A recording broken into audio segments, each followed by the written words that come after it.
ಸರ್ಕಾರಕ್ಕೆ ಅನಿವಾರ್ಯ ಬಂದ ಸಂದರ್ಭದಲ್ಲಿ ನಮ್ಗೆ ಏನ್ ಕೆಲಸ ಹೇಳ್ತಾರೋ ಅದನ್ನ ನಾವು ಮಾಡ್ಬೇಕು.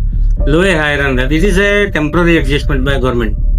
This is A temporary adjustment. Further guidelines ತರ ನಮ್ಗೆ ಈ ಸದ್ಯದಲ್ಲಿ ಯಾರು ಇಲ್ಲ ಅಂತ ಹೇಳ್ಬಿಟ್ಟು ಆ ಸಿಸ್ಟಮ್ ಸ್ಟಾಪ್ ಆಗಬಾರ್ದು ಅಂತ ಒಂದು ದೃಷ್ಟಿಗೆ ನಮ್ಗೆ ಕೊಟ್ಟಿದ್ದಾರೆ. Otherwise it is not A permanent. ನಮ್ಗೆ ಅಲ್ಲಿ ನಮ್ಗೆ ಪೋಸ್ಟಿಂಗ್ ಕೊಟ್ಟಿಲ್ಲ. ಡೆಸಿಗ್ನೇಟೆಡ್ ಆಫೀಸರ್ ಅಂತ ಕೆಲಸ ಮಾಡ್ತೀವಿ ನಾವು. ಡಿಸ್ಟ್ರಿಕ್ಟ್ ಲೆವೆಲ್ ಡೆಸಿಗ್ನೇಟೆಡ್ ಆಫೀಸರ್ ಅಂತ ಅವ್ರ ಕೈಯಾಗ ನಾವು ಕೆಲಸ ಮಾಡ್ತೀವಿ. ಅವ್ರು ಹೇಳಿದ ಪ್ರಕಾರ ಒಂದಿಷ್ಟು ವಾಟರ್ ಸ್ಯಾಂಪಲ್ಸ್, ಮಿಲ್ಕ್ ಸ್ಯಾಂಪಲ್ಸ್, ಆಮೇಲೆ ಈ ಕೋಲ್ಡ್ ಡ್ರಿಂಕ್ಸ್ ಸ್ಯಾಂಪಲ್ಸ್ ತೆಗಿಬೇಕಂತೇಳಿ ಇವತ್ತು ಅವ್ರು ನಿರ್ದೇಶನ ಕೊಟ್ಟಿದ್ದಾರೆ. ನನ್ಗೆ ಅದ್ರ ಬಗ್ಗೆ ಇನ್ನೂ ಅಷ್ಟು ನಾಲೆಜ್ ಇಲ್ಲ. ಇನ್ನು ನಮ್ಮ ಕೂಡ ಕೆಲಸ ಮಾಡೋರ್ ಕೂಡ ಕಲ್ತ್ಕೊಂಡು ಸ್ಟಾರ್ಟ್ ಮಾಡ್ಬೇಕು. FSSI ಟ್ರೈನಿಂಗ್ ಇರ್ತದೆ, 15 days ಟ್ರೈನಿಂಗ್ ಇರ್ತದೆ. ಮೋಸ್ಟ್ಲಿ ಶಾರ್ಟ್ಲಿ ಕಳಿಸ್ಬೇಕು ಅವ್ರು ನಮ್ಗೆ. ಇಲ್ಲ, ಟ್ರೈನಿಂಗ್ ಆಗಿಲ್ಲ ನಮ್ಗೆ. ಮುಂಚೆ ಅದನ್ನ ಹಂಗೆ ಬರ್ಕೋತ ಆಕ್ಟ್ ಸ್ಟ್ಯಾಂಡರ್ಡ್ FSSI ಇವೆಲ್ಲ ಕೂಡಿ ಒಂದು ಆಕ್ಟ್ ಏನೋ ಮಾಡಿದ್ದಾರಲ್ಲ, ಅಷ್ಟು ನಂಗಿಲ್ಲ. ನನ್ನ ಟ್ರೈನಿಂಗ್ ಆಗಿಲ್ಲ. ಆಮೇಲೆ I am busy with my job. ಇಲ್ಲಿ ನಾನು ನೀವು ಬಾಗೇವಾಡಿ ಅಡ್ಮಿನಿಸ್ಟ್ರೇಟಿವ್, ನನ್ಗೆ ಅಲ್ಲೇ ಬಾಗೇವಾಡಿಗೆ ಅಡ್ಮಿನಿಸ್ಟ್ರೇಟಿವ್ ಚಾರ್ಜ್ ಇತ್ತು. ಸೊ ಅಲ್ಲಿಂದ ಈ ಪೋಸ್ಟ್ ಖಾಲಿ ಇದೆ ಅಂದ್ಮೇಲೆ ಫಾರ್ ಟೈಮಿಂಗ್ ಇಲ್ಲಿ ಕೆಲಸ ಮಾಡಂತ ಹೇಳಿದಾರೆ. ಇಲ್ಲಿ ಮಾಡ್ತಾ ಇದ್ದೀನಿ. ಇದ್ರ ಗುಂಟ ಗೌರ್ಮೆಂಟ್ನವರು ತಾಲೂಕು ಅದೊಂದು ಕೂಡ FSSI ಮಾಡೋದು, ಅದು ಒಂದು ಚಾರ್ಜ್ ಬಂತು. ನಾನು ಡಾಕ್ಟರ್ ಕೇಸರ್ ಸಿಂಗ್ ಗುಂಡ್ಗೌಡಿ ಅಂತ ಈ ಸದ್ಯ ತಾಲೂಕು ಆರೋಗ್ಯ ಅಧಿಕಾರಿಗಳಾಗಿ ಇಲ್ಲಿ ಕೆಲಸ ಮಾಡ್ತಾ ಇದ್ದೀನಿ. ಲಾಸ್ಟ್ ಮಂತ್ ನಮ್ಗೆ 20ನೇ ತಾರೀಕಿಗೆ ಫುಡ್ ಸೇಫ್ಟಿ ಆಫೀಸರ್ದು ಚಾರ್ಜ್ ಕೊಡ್ಬೇಕಂತ ಹೇಳಿ ನನ್ನ ಒಂದು ನಿರ್ದೇಶನ. ಆ ನಿರ್ದೇಶನ ಮೇಲೆ ನಾನು 21ನೇ ತಾರೀಕಿಗೆ ಹೋಗಿ ಜಾಯ್ನ್ ಆಗಿದ್ದೀನಿ. ಲಾಸ್ಟ್ 10 days ಬ್ಯಾಕ್ ನಂದು ಯೂಸರ್ ID ಪಾಸ್ವರ್ಡ್ ಬಂದಿದೆ. Food safety and standard act of India ಪ್ರಕಾರ ಅವ್ರದ್ದೇನೋ ಗೈಡ್ಲೈನ್ಸ್ ಇದೆ, ಸರ್ಕಾರದೇನು ಮಾರ್ಗಸೂಚಿಗಳಿದಾವೆ, ಕಾಯ್ದಾಬದ್ಧ ಏನು ಮಾಡಬೇಕು ಎಂಬುದೆಲ್ಲ ನಾನು ಒಂದ್ ಸ್ವಲ್ಪ ಅದ್ರ ಬಗ್ಗೆ ಡೀಟೇಲ್ ಆಗಿ ಸ್ಟಡಿ ಮಾಡ್ತಾ ಇದ್ದೇನೆ. ಮುಂಬರುವ ದಿನಗಳಲ್ಲಿ ಬಿಜಾಪುರ ನಮ್ಮ ತಾಲೂಕಿನಲ್ಲಿ ಫುಡ್ ಸೇಫ್ಟಿ ಬಗ್ಗೆ ನಾವು ಏನೇನು ಕ್ರಮ ವಹಿಸ್ಬೇಕು ಎಂಬುದು ಒಂದು ಪ್ಲಾನ್ ಮಾಡ್ಕೊಂಡು ಅದರ ಪ್ರಕಾರ ನಾನು ಮುಂದೆ ಕಾರ್ಯನಿರ್ವಹಿಸ್ತೀನಿ ಅಂತ ಈ ಸಂದರ್ಭದಲ್ಲಿ ಹೇಳಿಕ್ಕೆ ಬಯಸ್ತೇನೆ. THO ಮತ್ತು FSO ಯಾವ ಕೆಡರ್ ಹೈ, ಯಾವ ಕೆಡರ್ ಲೋ ಅಂದ್ರೆ ಈಗ ಫುಡ್ ಸೇಫ್ಟಿ ಕೆಳಗಿನ ಪೋಸ್ಟ್ ಅದು. ಯಾಕಂದ್ರೆ ಅದ್ರದ್ದು basic scale taluk health officer ಇದು ಮೆಡಿಕಲ್ ಆಫೀಸರ್ ಸ್ಕೇಲ್. ಅದಕ್ಕೆ ಒಂದ್ ಸ್ವಲ್ಪ ಸ್ಕೇಲ್ ನಲ್ಲಿ ವ್ಯತ್ಯಾಸ ಇದೆ. ಅಂದ್ರೆ ಅದು ಸ್ವಲ್ಪ ಹೈ 2 ಇದ್ರಾಗ ಬರ್ತದ. ಇದು ಗ್ರೇಡ್ 1 ಬರ್ತದೆ. ಹೌದು, ಗ್ರೇಡ್ 2 ನಾಗ ಬರ್ತದೆ. ಗೆಸ್ಟೆಡ್ ನಾಗ ಬರ್ತೀವಿ ನಾವು, ಅದು ನಾನ್ ಗೆಸ್ಟೆಡ್. ಸರ್, ಹೈಯರ್ ಪೋಸ್ಟ್ ಇಂದ ಲೋವರ್ ಪೋಸ್ಟ್ ಗೆ ಅಕ್ಸೆಪ್ಟೆನ್ಸ್ ಯಾವ ತರ ಮಾಡಿದ್ರೆ ಅಂದ್ರೆ ಅಲ್ಲ, ಅದು ಇರುತ್ತೆ. ಸರ್ಕಾರಕ್ಕೆ ಅನಿವಾರ್ಯ ಬಂದ ಸಂದರ್ಭದಲ್ಲಿ ನಮ್ಗೆ ಏನ್ ಕೆಲಸ ಹೇಳ್ತಾರೋ ಅದನ್ನ ನಾವು ಮಾಡ್ಬೇಕು. ಲೋಯೆ ಹೈರ್ ಅಂದ್ರೆ this is A temporary adjustment by government.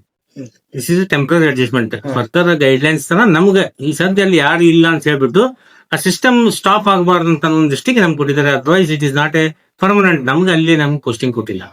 Sir, ಈಗ ಲಾಸ್ಟ್ ಮಂತ್ ಜಾಯ್ನ್ ಆಗಿದ್ರೆ ಅಲ್ಲಿಂದ ಇಲ್ಲಿವರೆಗೂ ಏನ್ ವರ್ಕ್ ಆಯ್ತು? ನನ್ಗೆ ಲಾಸ್ಟ್ ಮಂತ್ ಜಾಯ್ನ್ ಆದ್ಮೇಲೆ ನನ್ಗೆ ಅವಾಗ food safety and standard of ಇಂಡಿಯಾದ ನಮ್ ಕರ್ನಾಟಕದ ಬ್ರಾಂಚ್ ಇದೆ, ಸ್ಟೇಟ್ ಬ್ರಾಂಚ್ ಇಂದ ನಮ್ಗೆ ನಮ್ಮ ಹೆಸರ ಮೇಲೆ ರಿಜಿಸ್ಟ್ರೇಷನ್ ಆಗಿ ಗೌರ್ಮೆಂಟ್ ಆಫ್ ಇಂಡಿಯಾ ರಿಜಿಸ್ಟ್ರೇಷನ್ ಆಗಿ ನನ್ಗೆ ಲಾಸ್ಟ್ 10 days ಬ್ಯಾಕ್ ನನಗೆ ಯೂಸರ್ ID ಪಾಸ್ವರ್ಡ್ ಬಂತು.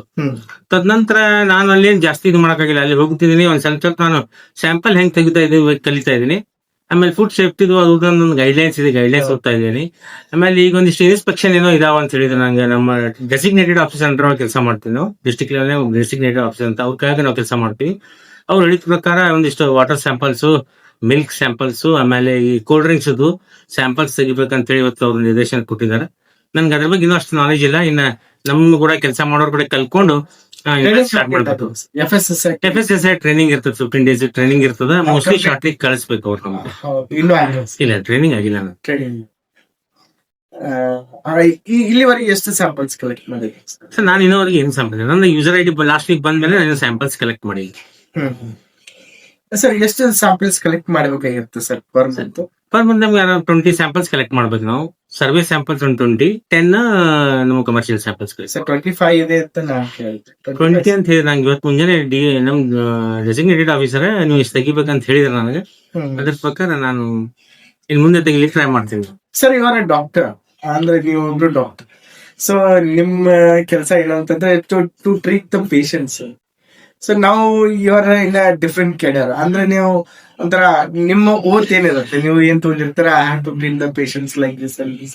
ಅಂಡ್ ನಾವು ಯುವರ್ ಅಂದ್ರೆ ನೀವು ಸಡನ್ ಆಗಿ ಈ ಕಡೆ ಬಂದು ಹೋಟೆಲ್ಸ್ ಗಳಿಗೆ ಹೋಗಿ, ಅಂಗಡಿಗಳಿಗೆ ಹೋಗಿ ಸ್ಯಾಂಪಲ್ಸ್ ಕಲೆಕ್ಟ್ ಮಾಡಿ ಹೇಗೆ ಅನ್ನಿಸ್ತದೆ ಸರ್ ಒಂಥರ? ಅಲ್ಲ, ಈಗ ಮೂಲತಃ ನೋಡ್ರಿ, ನಾವು ಹೆಲ್ತ್ ಅಂತ ನಮ್ದು ಮೇನ್ ಪ್ರೊಫೆಷನ್ ನಮ್ದು. ಹ್ಮ್ ಫುಡ್ ಸ್ಟ್ಯಾಂಡರ್ಡ್ಸ್, ಫುಡ್ ಸೇಫ್ಟಿನೂ it is part of health.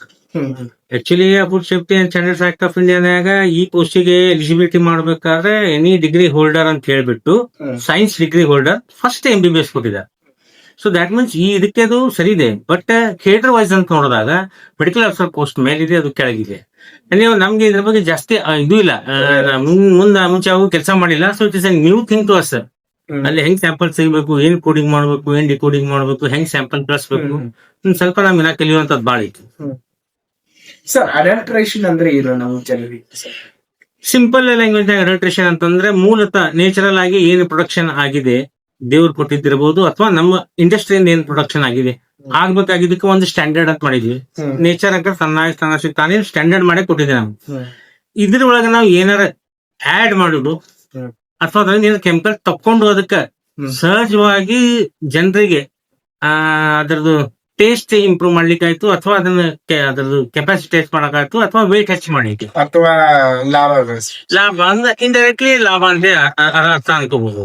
ಯಾವಾಗ ಸ್ಟಾರ್ಟ್ ಆಯ್ತು ಸರ್ ಕರ್ನಾಟಕ? ಇದು ಯಾವಾಗ ಸ್ಟಾರ್ಟ್ ಆಯ್ತು ಸರ್ ಅಡಲ್ಟ್ರೇಷನ್? ಅಡಲ್ಟ್ರೇಷನ್ ಅಷ್ಟು ನಂಗೆ ನಾಲೆಜ್ ಇಲ್ಲ. ನಮ್ಮ ವ್ಯೂವರ್ಸ್ಗೋಸ್ಕರ ಇಲ್ಲ, ಅಡಲ್ಟ್ರೇಷನ್ ಇದು ತುಂಬಾ ದಿವಸದಿಂದ ಇದೆ, ಹಿಸ್ಟ್ರಿನೇ ಇದೆ. ಅದು 1954 1955 ಒಳಗ ಅದು ನಮ್ದು ಅವರು ಸ್ಟಾರ್ಟ್ ಮಾಡಿದ್ದು. ಬಟ್ ಕಲಬೆರಕೆ ಆಗ್ತಾ ಇರೋದು ಬಹಳ ಮುಂಚೆಯಿಂದ. ಬಟ್ ಅದಕ್ಕೊಂದು ಸ್ಟ್ಯಾಂಡರ್ಡ್ ಅಂತ ಮಾಡ್ಬೇಕು ಅಂತ ಹೇಳಿದ್ರು 47 48 ಮೋಸ್ಟ್ಲಿ ಅವಾಗ ಒಂದ್ ಸ್ವಲ್ಪ ಇದು ಆಯ್ತು.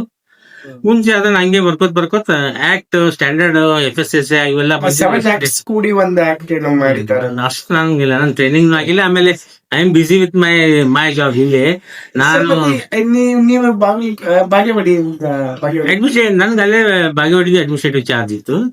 ಸೊ ಅಲ್ಲಿಂದ ಈ ಪೋಸ್ಟ್ ಖಾಲಿ ಇದೆ ಅಂದ್ಮೇಲೆ ಫಾರ್ ಟೈಮಿಂಗ್ ಇಲ್ಲಿ ಕೆಲಸ ಮಾಡಂತ ಹೇಳಿದಾರೆ, ಇಲ್ಲಿ ಮಾಡ್ತಾ ಇದ್ದೀನಿ. ಇದ್ರ ಗುಂಟ ಗೌರ್ಮೆಂಟ್ ನವರು ತಾಲೂಕು ಅದೊಂದು ಕೂಡ FSSA ಮಾಡಂದ್ರೆ ಅದು ಒಂದು ಚಾರ್ಜ್ ಸರ್. ಅಂದ್ರೆ ನಿಮಗೆ ವರ್ಕ್ ಹೆವಿ ಆಗಲ್ವಾ? ಅಂದ್ರೆ ಈಗ ಆಗ್ತಿದೆ. ಬಟ್ ಸರ್ಕಾರಕ್ಕೆ ನಾವು ಇಲ್ಲ ನೋಡ್ರಿ, ಸರ್ಕಾರ ಹೆಂಗಿರ್ತದೆ ಅಂದ್ರೆ ನನಗೆ ಬೆಳಿಗ್ಗೆ 9 ಗಂಟೆಯಿಂದ 4:30 ಕೆಲಸ ಮಾಡೋದ್ ಇರ್ತದೆ, ಅಥವಾ 10 ಗಂಟೆಯಿಂದ 5:30. ಇಷ್ಟೊಳಗೆ ನನ್ನ ಕಡೆಯಿಂದ ನಾ ಕಂಪ್ಲೀಟ್ ವರ್ಕ್ ಕೊಡ್ತೀನಿ. ಸ್ವಲ್ಪ ಡೆಫಿಸಿಟ್ ಆಗ್ತದೆ, ಇಲ್ಲ ನನಗೆ ಬರಂಗಿಲ್ಲ. ಈಗ ಫಾರ್ ಎಕ್ಸಾಂಪಲ್ ಅಂದ್ರೆ ನಾನು KPMA ಇದೆ ನೋಡುದು, ನಾವು ಸಬ್ಜೆಕ್ಟ್ ಹಾಸ್ಪಿಟಲ್ ವಿಸಿಟ್ ಮಾಡುದು. ನನ್ನದಂತದ್ದು 25 ಸಂಸ್ಥೆಗಳದಾವ, ಅಲ್ಲಿ ಆರೋಗ್ಯ ನೋಡಬಹುದು. ಸುಮಾರು 8.5 ಲಕ್ಷ ಜನಸಂಖ್ಯೆಗೆ ನಾನು ತಾಲೂಕು ಆರೋಗ್ಯ ಇದೆ. ಸೊ ಎಲ್ಲಾ ಆಸ್ಪೆಕ್ಟ್ ನೋಡ್ಬೇಕಾದ್ರೆ ಒಂದ್ ಸ್ವಲ್ಪ ವರ್ಕ್ ಲೋಡ್ನಾಗ ಒಂದ್ ಸ್ವಲ್ಪ ಹೆವಿ ಅನಿಸ್ತದೆ. But we have to do best thing. ನಾನು ಏನ್ ಕೊಡ್ತೀನಿ ದಟ್ ಈಸ್ ಗೌರ್ಮೆಂಟ್ ಮಾಡುವಂಥದ್ದು. Thank you.